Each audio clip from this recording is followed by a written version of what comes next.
The Morgan County Sheriff's Department was kind enough to deliver a convicted burglar to us. We agreed not to identify him if he would share his insight into how he would go about stealing from this home. It's secluded, it's in the country. We knew he would mention the trees providing good cover. He did.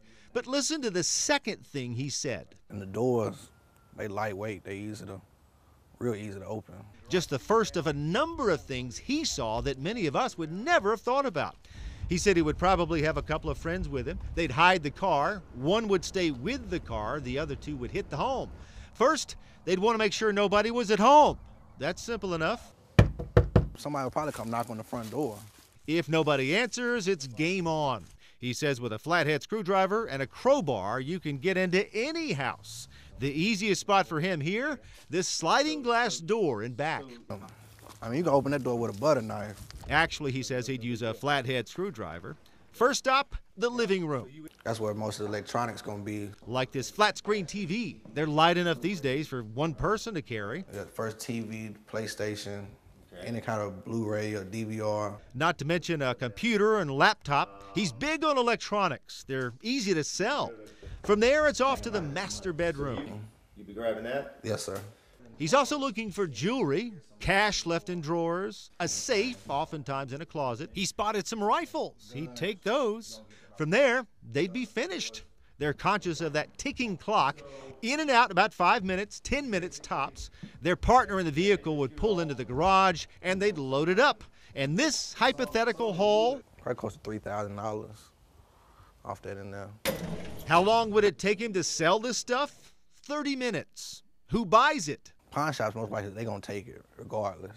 Pawn shops are supposed to check IDs and serial numbers, but he says there are pawn shop owners who know him. In fact, he says they know all the burglars in the area. It's a network. They buy it, sell it to another pawn shop. Nobody's turned in. Everybody makes money. That's why this burglar calls this so addictive. Where else can you pocket thousands of dollars so easily? You know for a fact somebody's going to buy this. So how do we stop them? Well, they're not going to show up at night. They don't want a confrontation. That's why they'll show up in the morning. The kids are at school. The parents are at work. Really between 8 to 3 o'clock. Nobody's home? Nobody's home. Deadbolts on your doors, especially these light doors he mentioned. It's hollow. You can hear it.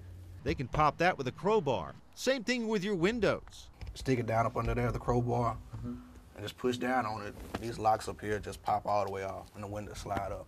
Alarm systems, he says most burglars can disarm those. Surveillance cameras, they just cover the face and remove their car tag. Don't leave home with your blinds open. For them, it's like window shopping. They called it advertising. He also says leaving children's toys outside is a red flag. If they got kids, more likely they got game systems. The best thing you can do, a burglar's worst enemy, well, he said it at least twice, whether it's a community watch program or just informal, love thy neighbor. Have your neighbors look out for each other. You have to watch them because rest assured, they're watching you.